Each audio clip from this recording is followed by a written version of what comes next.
오늘은 정말 중요한 이야기를 나눠보려 합니다.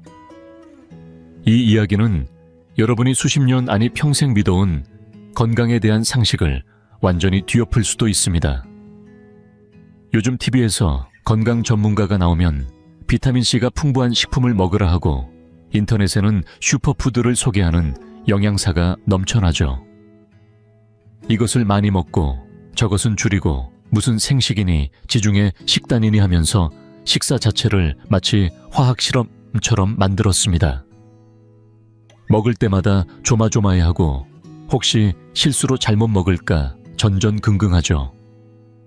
그런데 결과는 어떻습니까?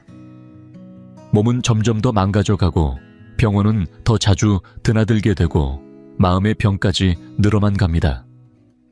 왜 그럴까요? 그 이유는 바로 출발점부터 잘못되었기 때문입니다. 겉으로 드러나는 증상만 쫓다가 정작 뿌리는 보지 못한 겁니다. 오늘 저는 가장 간단하고도 직관적인 이치를 통해 말씀드리려 합니다. 바로 우리 한의학이 수천 년간 전해온 진짜 지혜입니다. 왜 당신이 매일 챙겨 먹는다고 믿는 건강 곡물과 슈퍼프루츠들이 사실은 위장에 기름을 붓고 있는지 그 이유를 밝혀드리겠습니다. 더불어 진짜로 염증을 유발하는 5가지 음식을 짚어드릴 겁니다. 이 음식들이야말로 당신 몸속 염증의 불씨를 키우는 주범입니다. 특히 그중 1위는 지금 이 자리에 계신 분이라면 오늘 아침 아니 바로 방금 전에 드셨을 수도 있습니다. 오늘 다룰 내용은 제법 길고 정보도 많지만 부디 마음을 차분히 가라앉히고 끝까지 들어주셨으면 합니다. 이것은 병원 10곳을 다니는 것보다 건강 강의를 100번 듣는 것보다 훨씬 유익할 겁니다. 왜냐하면 제가 드리는 건 단순한 지식이 아니라 당신과 가족이 평생 실천할 수 있는 지혜 그 자체이기 때문입니다. 요즘 병원이나 건강방송에서 가장 많이 들리는 단어 중 하나가 바로 염증입니다. 만병의 근원이 염증이라는 말 어디선가 한 번쯤 들어보셨을 겁니다. 관절염, 위염, 비염, 피부염은 물론이고 암이나 심장병, 당뇨, 치매까지도 모두 그 뒤에 만성 염증이 있다는 설명 얼핏 들으면 굉장히 그럴듯하죠. 그래서인지 요즘은 한겸 식단이 유행입니다. 블루베리, 브로콜리, 연어 같은 이른바 슈퍼푸드를 먹으면 몸속 불이 꺼진다고들 하죠. 그런데 말입니다. 여기엔 아주 중요한 문제가 하나 빠져 있습니다. 바로 불이 어디서 시작됐느냐입니다. 제가 예를 하나 들어보겠습니다. 어느 날 집에 불이 났습니다. 연기가 자욱하고 불꽃이 치솟는 상황입니다. 여러분이 소방관이라면 제일 먼저 뭘 하시겠습니까? 불이 난 원인을 찾아야겠지요. 가스 누출인지 전기 합선인지 먼저 차단기를 내리고 가스 밸브를 잠그는 게 순서입니다. 그런데 만약 어떤 소방관이 그 원인은 전혀 따지지 않고 물대포만 들고 불꽃이 제일 크게 보이는 곳에 마구 물을 뿌린다면 어떨까요? 주변에 가스통이 있든 전선이 노출돼 있든 신경도 쓰지 않고요. 불이 꺼지긴커녕 얼마 지나지 않아 훨씬 더 큰 폭발이 일어날 수 있습니다. 현대의학의 한겸 치료는 때로 이와 다르지 않습니다. 염증을 잡는다는 명목으로 각종 소염제, 항생제, 스테로이드 그리고 이름만 그럴싸한 한겸 식품들을 무분별하게 사용하는데요. 정작 그 불이 왜 시작됐는지에 대해서는 돌아보지 않습니다. 그렇게 억눌린 염증은 겉으론 잠잠해 보일지 몰라도 안에서는 여전히 가스가 새고 있고 전선은 스파크를 일으키고 있습니다. 그리고 결국 어느 날 조용히 잠재워놨던 그 불씨는 훨씬 더 큰 병으로 터져 나옵니다. 단순한 관절통이나 피부염 정도였던 것이 암이나 심근경색 같은 치명적인 질환으로 발전하게 되는 겁니다. 그렇다면 한의학에서는 이 염증이라는 현상을 어떻게 바라볼까요? 서양의학은 염증을 붉고 붓고 열나고 아픈 현상으로 정의합니다. 그런데 한의학에서는 이렇게 단순히 보지 않습니다. 겉으로 드러나는 열감이나 통증은 눈에 보이는 현상일 뿐 실제로 몸 안에서는 전혀 다른 일이 벌어지고 있습니다. 때로는 그 뜨거운 증상이 오히려 창이운 때문이라는 사실 믿기 어렵겠지만 이게 바로 한의학의 핵심 통찰입니다. 조금 쉽게 설명드릴게요. 우리 몸을 하나의 도시라고 상상해 봅시다. 심장은 물을 끌어올리는 펌프, 즉 태양과 같은 역할을 하고 비위는 에너지를 만들어내는 주방입니다. 혈관과 경락은 도시 전역으로 물과 기운을 보내는 배관이죠. 그런데 찬을 음식을 많이 먹거나 밤을 새우고 에어컨 바람을 자주 쐬다 보면 이 배관 속 물줄기가 약해지고 일부 부위에서는 아예 얼어붙기 시작합니다. 특히 무릎 허리 자궁 같은 약한 부위는 얼음처럼 차갑게 굳어버리기 쉬운 곳이지요. 이것이 바로 한의학에서 말하는 한이고 기혈이 막힌다는 상태입니다. 몸은 이런 이상 신호를 감지하면 즉시 대응에 나섭니다.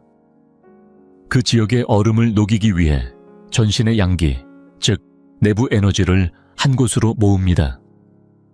마치 군대를 투입하듯이 이 병력이 한 곳에 몰리면 부딪히고 마찰이 생기고 자연히 열이 발생하죠. 이 열이 바로 우리가 검사해서 염증 수치로 보는 것입니다. 겉으로는 붉고 뜨겁고 아프고 부어오르지만 실상은 속이 차서 생긴 반응인 것이죠. 이것을 우리는 가짜열, 즉 위열 또는 증한가열이라고 부릅니다. 이때 문제는 대부분의 치료가 그 뜨거운 현상만 억누르려 한다는 겁니다. 녹즙, 쌉쌀한 차, 차가운 한겸식품, 심지어 소염제나 항생제까지 무조건 열을 끄자는 생각으로 투입합니다. 하지만 이건 마치 꽁꽁 언 배관 안에다 찬물을 더 들이붓는 꼴입니다. 당장은 통증이 줄고 열이 가라앉는 것처럼 보여도 내부의 얼음덩이는 더 크고 단단하게 굳어갑니다. 시간이 지나면 그 부위는 계속 막히고 결국엔 낭종 혹은 종양 같은 더 깊은 병으로 변질될 수밖에 없습니다. 그래서 관절염 환자들이 소염제를 오래 복용할수록 관절이 더 틀어지고 위장염 환자들이 항생제를 계속 먹을수록 위 기능이 약해지는 겁니다. 방향이 처음부터 잘못된 거죠. 진짜 치료는 열을 끄는 것이 아니라 얼음을 녹이는 것이어야 합니다. 바로 온기를 북돋고 찬 기운을 몰아내고 막힌 기혈을 뚫어주는 것. 이것이 한의학이 말하는 본질을 치유하는 길입니다. 몸속에 쌓인 얼음을 풀고 기혈이 잘 흐르게 되면 그 위에서 발생한 열도 자연스럽게 사라지게 됩니다. 자, 이제 이 개념을 정확히 이해하셨다면 일상에서 이 얼음덩이를 만들어내는 주범이 무엇인지 짚어볼 차례입니다. 제가 지금부터 말씀드릴 5가지 음식은 아마 여러분이 건강에 좋다고 굳게 믿어온 것들일 수도 있습니다. 전문가들이 칭찬하던 그 음식들 방송에서 수없이 소개되던 그 식단들이요. 하지만 진짜 중요한 건 내 몸이 어떻게 반응하느냐입니다. 먹고 나서 몸이 따뜻해지고 가볍습니까? 손발이 따뜻하고 배변이 편안합니까? 아니면 몸이 무겁고 졸리고 속이 더부룩하며 손발이 차가워지고 변이 눌러붙습니까? 이제 그 감각을 기준으로 몸을 서서히 얼리고 있는 5가지 냉기 유발 음식들을 하나씩 짚어보겠습니다. 5번째는 과일입니다. 특히 차가운 성질을 가진 과일들을 과하게 섭취해야 하는 습관이 문제입니다. 요즘 과일은 마치 건강을 지키는 마법의 음식처럼 칭송받고 있습니다.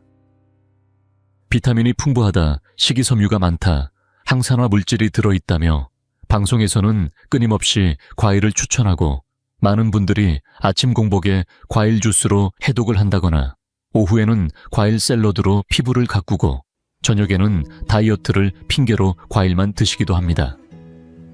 그런데 말입니다.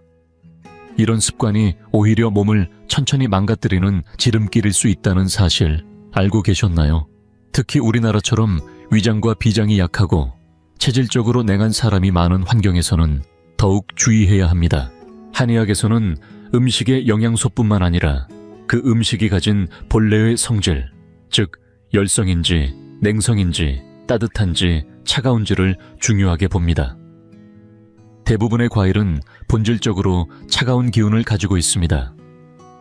왜일까요? 과일은 식물의 열매로 여름철 더운 날씨에 수분을 공급해주는 역할을 하도록 자연에서 설계된 존재입니다.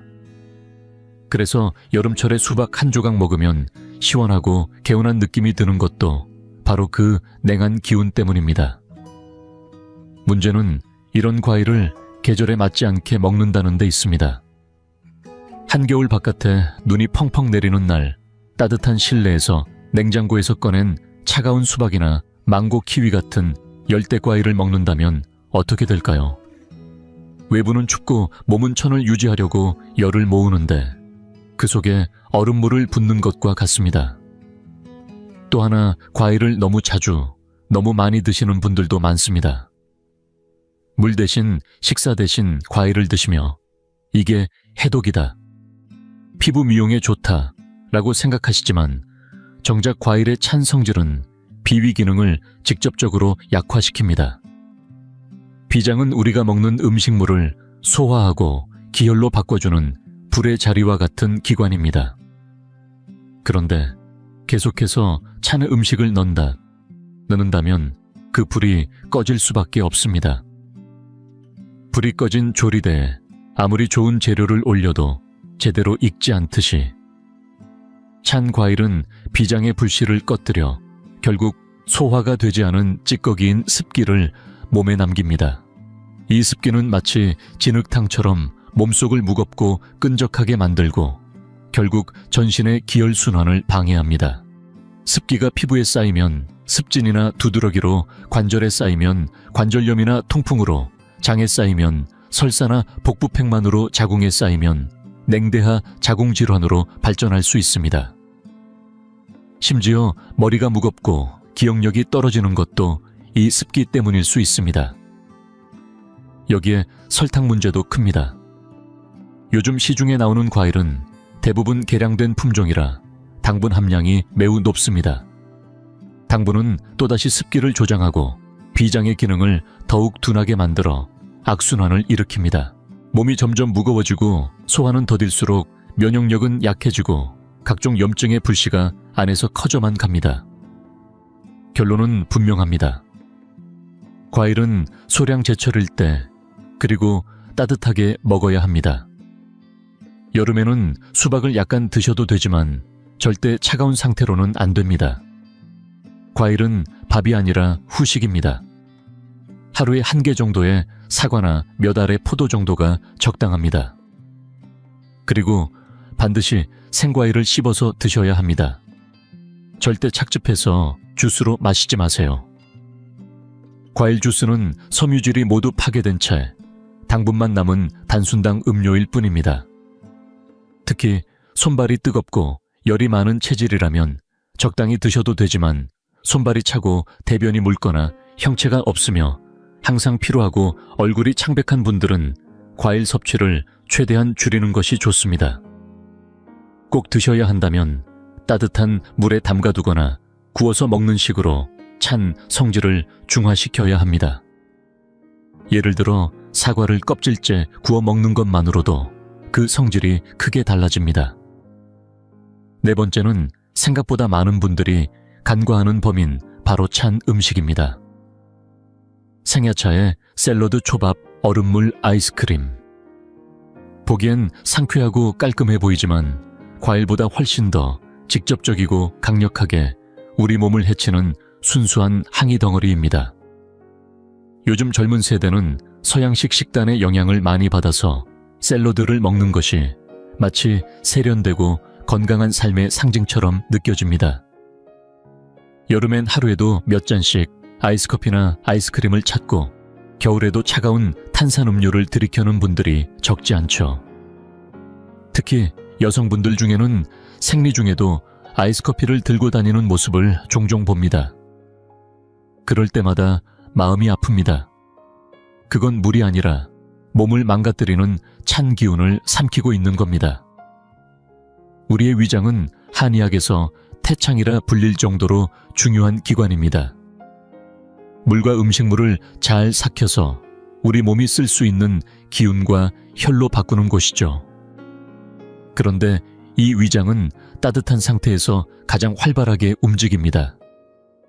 천과 비슷한 30.5도 내외가 가장 이상적인 상태입니다. 그런데 갑자기 3, 4도밖에 안 되는 얼음물을 들이켜면 어떤 일이 벌어질까요? 마치 불판에 찬물 한 바가지가 쏟아지는 것처럼 위장은 급격하게 수축하고 마비됩니다.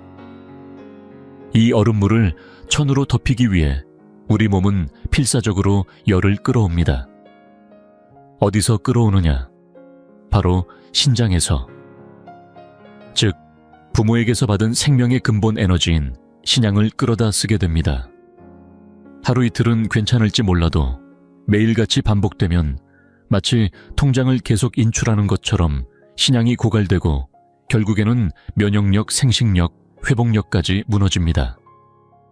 특히 여성의 생리통 불임, 허리 시림 손발, 냉증 눈 밑 다크서클, 남성의 조루피로, 활력 저하, 조기 노화 모두 이 한기와 무관하지 않습니다. 샐러드는 어떨까요?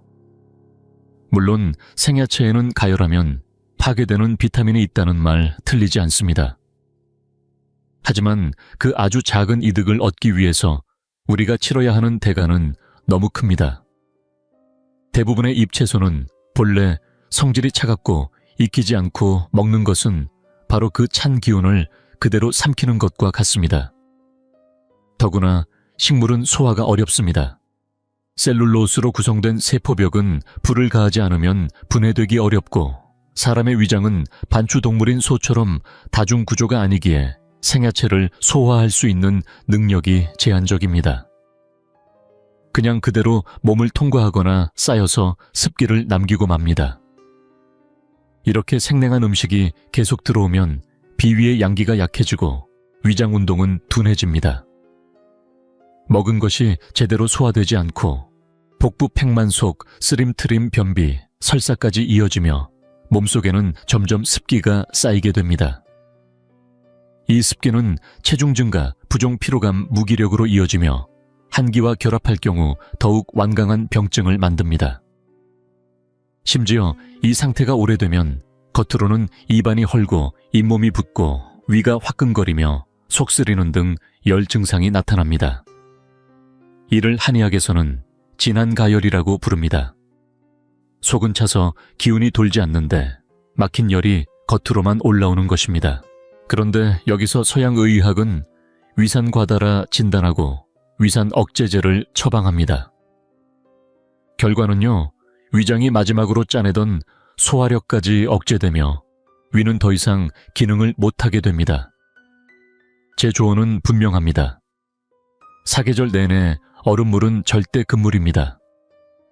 언제나 미지근한 물 혹은 따뜻한 보리차 생강차 정도만 드세요. 이 기본 수칙 하나만 지켜도 건강의 절반은 지킬 수 있습니다. 아무리 보약을 먹고 운동을 해도 몸속에 얼음덩이를 계속 붓고 있다면 소용없습니다. 모든 음식은 반드시 조리해서 드세요. 수천 년 전부터 이어져 온 한식의 지혜는 바로 불로 음식의 성질을 조화시켜 몸에 맞게 만든다는 데 있습니다. 채소도 데쳐 먹고 볶아 먹는 것이 생으로 먹는 것보다 수십 배 낫습니다. 초밥도 마찬가지입니다. 일본에서는 초밥을 먹을 때 반드시 따뜻한 청주 생강초, 고추냉이를 함께 곁들입니다. 그 차가운 생선을 중화시키기 위한 전통이죠. 우리도 흉내를 내려면 반드시 그런 방식으로 균형을 잡아야지. 무턱대고 날생선을 자주 먹는 것은 몸속 한기를 쌓는 일입니다. 이제 다음으로 넘어갈 세 가지는 지금까지 말씀드린 것들보다 더 무서운 음식들입니다. 왜냐하면 이 세 가지는 겉으로는 너무나 건강해 보이기 때문입니다. 세 번째로 위험한 음식은 많은 사람들이 건강에 좋다고 믿고 있는 바로 그것, 식물성 기름입니다. 특히 대두유, 옥수수유, 해바라기씨유, 카놀라유 같은 이름으로 유통되는 식물성 공업유와 각종 샐러드 드레싱이 그 주범입니다. 대형 마트에만 가도 수십 가지 식물성 기름이 가지런히 진열돼 있고 포장지에는 빠짐없이 이런 문구가 붙어 있습니다. 콜레스테롤 없음, 불포화 지방산 풍부, 심혈관 건강에 도움. 그럴듯해 보이죠? 하지만 이것은 매우 위험한 오해이자 어쩌면 현대 식품 산업이 만든 가장 큰 착각 중 하나입니다. 먼저 분명히 해야 할 것이 있습니다. 우리 몸에 기름이 필요하냐고요? 당연히 필요합니다. 지방은 세포막을 구성하고 호르몬을 합성하며 지용성 비타민의 흡수를 돕는데 필수적인 요소입니다. 콜레스테롤 역시 과하면 문제지만 일정량은 생명을 유지하기 위한 기초 재료입니다. 문제는 어떤 기름을 먹느냐에 있습니다. 우리의 조상들은 수백 년, 수천 년 동안 돼지기름, 소기름, 닭기름 같은 동물성 지방을 섭취해왔습니다. 이 기름들은 우리 몸의 지방산 구조와 가장 유사해서 소화 흡수가 쉬울 뿐 아니라 성질이 안정적이어서 고온에서 조리해도 해로운 물질이 잘 생기지 않습니다. 반면 현대의 식물성 공업유는 완전히 다릅니다. 대두나 옥수수, 해바라기씨 같은 원재료에서 기름을 짜내기 위해 고온과 고압 화학 용매를 사용하는데 이 과정에서 지방 분자는 변형되고 산화되어 구조가 망가집니다. 특히 오메가6 불포화 지방산이 많은 이들 기름은 가열시 쉽게 산화되며 발암물질과 자유라디칼을 대량으로 만들어냅니다. 이렇게 산화된 기름이 몸속에 들어오면 우리 몸은 그것을 내 것으로 인식하지 못합니다. 오히려 해로운 침입자로 간주하고 염증 반응을 일으키며 세포막을 공격하기 시작합니다. 이처럼 변질된 기름은 몸 안에서 일종의 테러 분자처럼 작동하게 되는 것이죠. 더 심각한 건 지방산의 균형 문제입니다.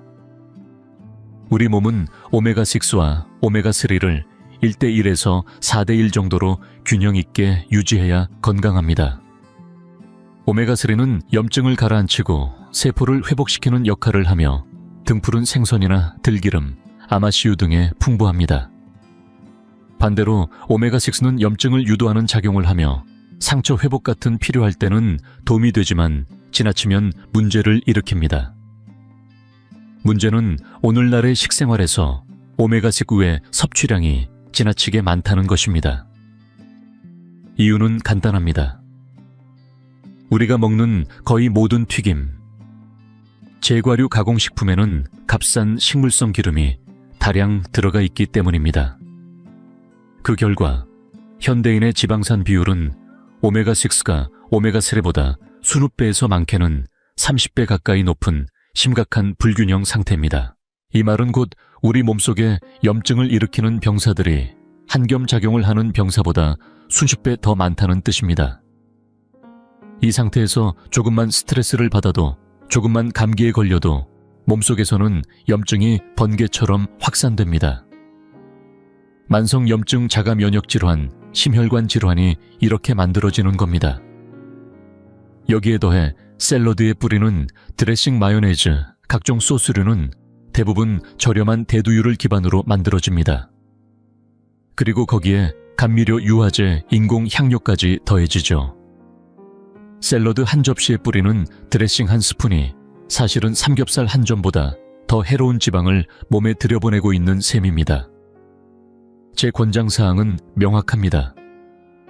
집에 있는 대두유, 옥수수유, 해바라기씨유, 카놀라유는 즉시 폐기하십시오.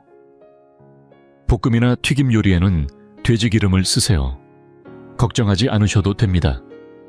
식품 속 콜레스테롤은 혈중 콜레스테롤에 미치는 영향이 크지 않다는 것은 이미 잘 알려진 사실입니다. 돼지기름은 성질이 따뜻하고 장부를 윤택하게 하며 고온에도 안정적입니다. 그 외에도 코코넛 오일, 아보카도 오일 등도 고온 조리에 적합합니다. 반대로 샐러드나 무가열 요리에는 엑스트라 버진 올리브 오일 들기름, 자소엽 기름처럼 오메가3가 풍부한 저온 전용 기름을 활용하세요. 단, 이 기름들은 절대 가열하시면 안 됩니다. 마지막으로 감자칩 크래커, 과자 케이크 마가린 같은 공업식품들은 기본적으로 산업용 기름이 듬뿍 들어간 제품들입니다. 이런 제품들과 작별을 고하는 것, 그것이 여러분의 건강을 지키는 첫걸음입니다. 두 번째는 많은 사람들이 건강식이라고 믿고 있는 정옥, 특히 현대 밀가루 제품입니다. 정제된 흰 밀가루보다는 전곡을 먹어야 한다. 통밀빵, 현미밥 잡곡이 더 영양가가 높다는 말. 이제는 너무나 익숙하죠. 실제로 통밀에는 식이섬유나 미네랄 비타민이 풍부한 것도 사실입니다. 하지만 여기에도 함정이 있습니다. 우리는 또다시 성분만 보고 전체를 놓치는 실수를 반복하고 있는 겁니다. 오늘 말씀드릴 핵심은 요즘 우리가 매일 먹고 있는 식빵, 라면, 우동, 케이크, 쿠키 같은 현대식 밀가루 가공식품에 있습니다. 지금의 밀은 예전의 밀과 다릅니다. 우리의 조부모 세대가 먹던 밀과는 품종부터 생산 방식까지 전혀 다른 수준입니다. 산업화와 대량 생산을 위해 밀은 수십 년 동안 유전자 조작, 교배, 농약 내성 강화 등 수많은 개량 과정을 거쳐왔고, 그 결과 오늘날 밀가루 속에 포함된 글루텐 함량은 과거보다 수십 배 이상 높아졌습니다. 이 글루텐 빵이나 면을 쫀득하게 만드는 데는 필수지만 동시에 사람의 장에서 소화되기 매우 어려운 큰 단백질 분자입니다. 특히 면역체계가 예민한 사람들은 이 글루텐을 침입자로 인식하고 장벽을 공격하는 염증 반응을 일으킵니다. 시간이 지나면 이로 인해 장점막은 약해지고 미세한 틈이 생기며 아직 완전히 소화되지 않은 단백질 조각, 세균 독소가 혈액 속으로 흘러들게 됩니다. 이것이 바로 요즘 말 많은 장누수 증후군입니다. 이 물질이 피 속에 떠돌면 면역체계는 다시금 적으로 인식하고 전신에 걸친 염증 반응을 일으키게 됩니다. 관절에 닿으면, 류마티스 관절염 피부에 닿으면, 아토피나 건선 갑상선에 영향을 주면, 하시모토 갑상선염 뇌에 닿으면 우울감이나 치매로 이어질 수 있습니다. 결국 이 밀가루는 그저 불 위에 기름을 붓는 것이 아니라 불씨 자체를 심어놓는 음식입니다. 한의학에서도 밀은 본래 성질이 차고 심신을 안정시키는 작용이 있어 적절히 쓰면 유익하지만 지금처럼 정제되고 조미료와 화학 첨가물이 들어간 형태로 매일 먹는다면 오히려 위장 기능을 해치고 습기를 유발합니다. 특히 빵이나 면은 성질상 무겁고 끈적한 에너지를 갖고 있어 비위가 약한 사람에겐 독이 됩니다.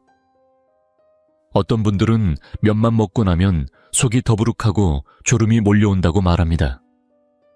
그건 단순한 포만감이 아니라 비장이 습에 눌려 기운을 위로 끌어올리다는 뜻입니다. 즉, 운화 기능이 멈춰버린 상태인 것이죠. 여기에 현대의 제과 제빵은 촉촉한 식감을 위해 설탕 쇼트닝, 마가린 유화제 같은 온갖 가공 첨가물을 더 넣습니다. 겉은 부드러워도 속은 차갑고 끈적한 독소 덩어리입니다. 그럼 왜 옛날엔 문제가 없었을까요? 이유는 분명합니다. 첫째, 과거의 밀은 지금보다 훨씬 순했고, 둘째, 조리 방식이 달랐습니다. 예를 들어 전통적인 북쪽 지역에서는 밀가루 음식을 먹을 때 꼭 발효 과정을 거쳤습니다. 그 과정에서 글루텐이나 한경양소가 일부 분해되며 소화가 쉬워졌던 거죠. 셋째, 반드시 따뜻한 국물이나 김치, 마늘과 함께 먹었습니다.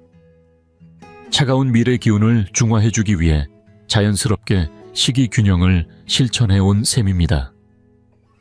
반면 오늘날 아침 식탁은 어떻습니까? 냉장고에서 꺼낸 찬 샌드위치 한 조각 속엔 찬 야채 몇 조각, 그 위에 뿌려진 싸구려 샐러드 소스. 한기와 습기를 동시에 먹는 조합입니다. 제 조언은 단순합니다. 한 번이라도 만성염증 알 수 없는 소화, 장애, 피부 트러블, 관절 통증, 피로감에 시달린 적이 있다면 일단 밀가루 제품을 1-2개월만 멀리 해보세요. 식빵, 라면, 과자, 케이크를 모두 끊고 밥 중심 식단으로 돌아가 보는 겁니다. 그리고 변화가 나타나는지 몸의 반응을 살펴보세요. 아마 스스로도 놀랄 만큼 확연한 차이를 느끼게 될 겁니다. 그렇다면 주식은 무엇으로 해야 할까요? 바로 정제된 흰쌀밥입니다. 믿기 어렵겠지만 건강 전문가들이 그토록 비난하는 그 흰쌀밥이 오히려 비위에 가장 부담이 적고 소화가 잘 되며 기와 혈을 만드는데 가장 효율적인 곡식입니다. 한의학 고전에서도 병기 깊은 환자에게는 반드시 진한 쌀죽으로 위기를 회복하라고 강조합니다. 흰쌀은 겉껍질이 제거되어 위장에 부담이 적고 체력이 약한 사람에게는 가장 이상적인 주식이 될 수 있습니다. 꼭 면을 드시고 싶다면 최소한 전통 방식으로 오래 발효시킨 천연 효모빵이나 발효 만두 같은 것을 선택하고 드실 땐 반드시 따뜻한 국이나 찜 요리와 함께 드셔야 합니다. 드디어 1위입니다. 여러분이 매일같이 드시고 계신 바로 그 건강식품이 사실은 조용히 몸을 해치는 1등 범인일 수도 있습니다. 바로 우유와 유제품입니다. 단언컨대 현대 우유 산업은 21세기 가장 큰 건강 사기극 중 하나라고 해도 과언이 아닙니다. 우유, 요거트, 치즈, 분유, 아이스크림 등은 수십 년간 고단백 고칼슘의 완전식품으로 포장되어 왔습니다. 한 잔의 우유가 민족을 강하게 만든다는 구호까지 등장했지요. 하지만 이건 과학이 아니라 마케팅에 불과합니다. 한번 생각해 봅시다. 자연계에서 젖을 계속 마시는 성체동물이 있습니까? 다른 종의 젖을 빌려 마시는 동물이 있습니까? 없습니다. 오직 인간만이 그렇습니다. 젖은 본래 소화기관이 미성숙한 연가를 위한 음식입니다. 단백질, 지방, 성장 호르몬이 고농도로 함유되어 있는 이유는 송아지가 빠르게 수백 킬로그램짜리 소로 자라야 하기 때문입니다. 그런데 여러분은 지금 그걸 성인이 되어서도 마시고 계신 거죠. 만약 지금 몸 안에 뭔가가 계속해서 폭발적으로 자란다면 그건 근육이 아니라 종양일 가능성이 높습니다. 두 번째, 우유에 들어있는 카제인이라는 단백질은 원래 4개의 위를 가진 소에게 맞춘 구조입니다. 사람의 위는 하나입니다. 우유 단백질의 80%를 차지하는 카제인은 점성이 높고 입자가 거칠며 소화가 어려워 위 안에서 딱딱한 덩어리로 뭉칩니다. 이를 분해하기 위해 체내 에너지를 대량으로 소모하게 되고 한의학에서는 이로 인해 담습이라는 병리 물질이 발생한다고 봅니다. 이 담습은 단순히 목 안의 가래를 넘어서 폐에 쌓이면 천식과 비염을 일으키고 피부에 몰리면 여드름이나 습진 가려움증으로 나타납니다. 심지어 담이 자궁이나 유방 난소에 몰리면 낭종, 자궁, 근종, 유방, 섬유종, 심하면 유방암과 자궁암의 토양이 되기도 합니다. 제가 진료한 수많은 환자 중 유방암이나 자궁 질환을 앓고 계신 분들은 하루도 빠짐없이 우유나 요거트를 드시던 분들이 많았습니다. 왜일까요? 우유는 차고 눅진한 성질을 가지고 있어 체내 양기를 약화시키고 담습을 쌓이게 하며 이런 찬 기운이 점액처럼 몸에 뭉치면서 병의 씨앗이 되는 것입니다. 세 번째, 칼슘 보충을 위해 우유를 마셔야 한다는 신화도 오랫동안 퍼져왔습니다. 하지만 현실은 정반대입니다. 미국, 핀란드, 스웨덴처럼 우유 소비량이 세계 최고인 나라들이 골다공증 발생률도 가장 높습니다. 반면 전통적으로 우유를 거의 마시지 않았던 한국, 일본, 동남아 국가들에서는 오히려 골밀도 문제가 덜한 경우가 많습니다. 왜일까요? 우유 속 칼슘은 절대 흡수율이 낮을 뿐 아니라 고단백 식단이 체내를 산성화시켜 오히려 뼈에서 칼슘을 꺼내 소변으로 배출하게 만듭니다. 즉, 마시면 마실수록 칼슘이 빠져나가는 것이죠. 진짜 칼슘 보충은 어떻게 해야 할까요? 햇빛을 쬐어 체내 비타민 D를 생성하고 깨집 시금치, 멸치 참깨 미역 등 전통적인 채소와 해조류에서 자연스럽게 섭취해야 합니다. 무엇보다 한의학에서는 신장의 기운이 뼈를 튼튼하게 만든다고 보며 신장 기능을 돕는 것이야말로 진짜 골밀도 건강법입니다. 요거트는 어떨까요? 많은 분들이 요거트는 발효되었기 때문에 건강하다고 생각합니다. 하지만 시중 요거트의 대부분은 신맛을 가리기 위해 설탕이 대량 첨가됩니다. 한 컵에 들어있는 당 함유량은 무려 절반 이상이 당물입니다. 게다가 냉장고에서 꺼내 바로 먹게 되니 차고 습하며 당분이 많은 음식이 되어 위장에 훨씬 더 해롭습니다. 유산균을 먹는다고 생각하시지만 실상은 찬 기운과 당분이 위장을 더 약하게 만들 뿐입니다. 결론은 명확합니다. 우리는 대부분 락토스 분해 효소가 부족한 유당불내증 인구이며 성인이라면 우유나 유제품은 몸에 이롭기는커녕 다양한 질병의 배경이 됩니다.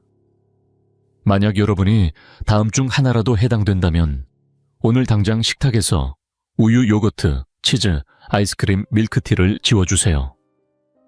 비염, 천식, 알레르기 잦은 기침, 비중격염 등 호흡기 질환이 있다면, 여드름, 아토피, 습진, 특히 턱과 볼 주변에 난 피부 트러블이 있다면, 생리통, 난소낭종, 자궁근종, 유방통증 등 부인과 질환을 겪고 있다면, 특별한 원인 없이 관절이 붓고 아프거나 아이가 비만하고 편도가 자주 붓거나 발육이 느리다면 한 달간만 중단해 보십시오. 그리고 여러분의 몸이 어떤 반응을 보이는지 직접 확인해 보세요. 아마도 가장 정확하고 놀라운 답을 여러분의 몸이 알려줄 것입니다. 자, 지금까지 5가지 몸속 염증을 키우는 음식에 대해 말씀드렸습니다. 정리해 보겠습니다.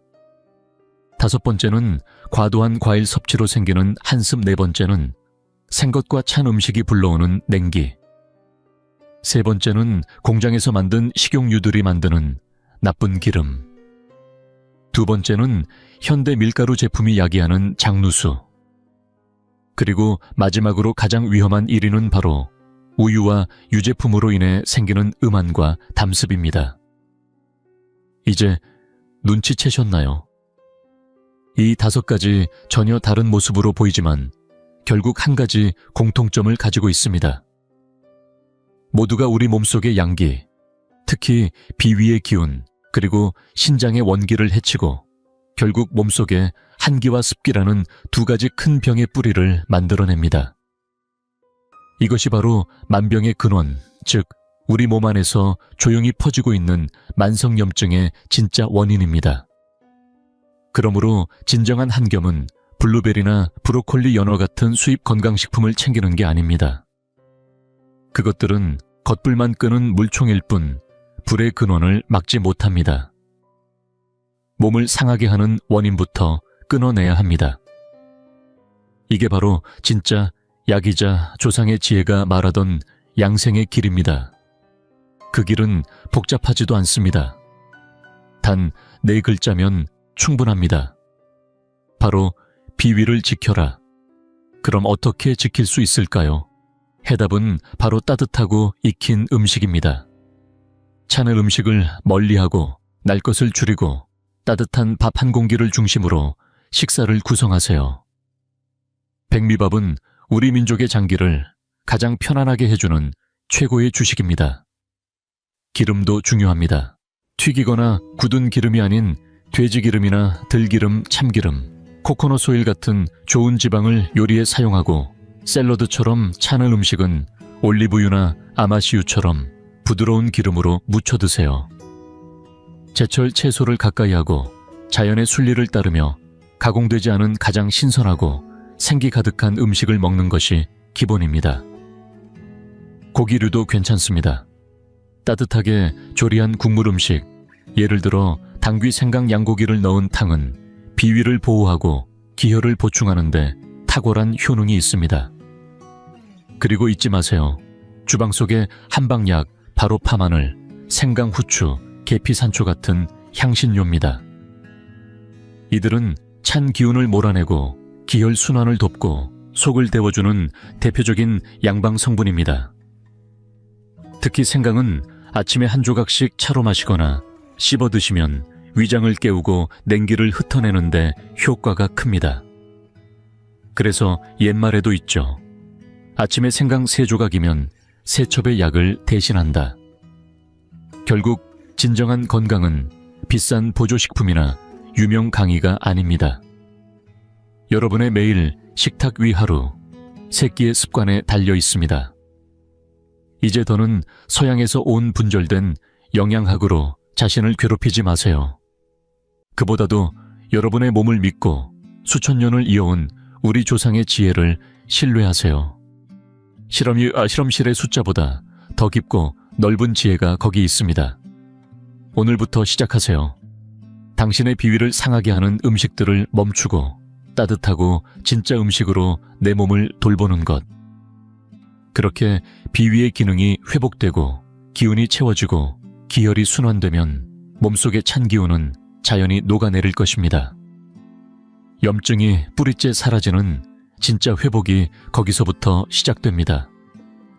오늘 영상이 조금이라도 도움이 되셨다면 힘차게 좋아요를 눌러주시고 꼭 가장 소중한 분들께 공유해 주세요.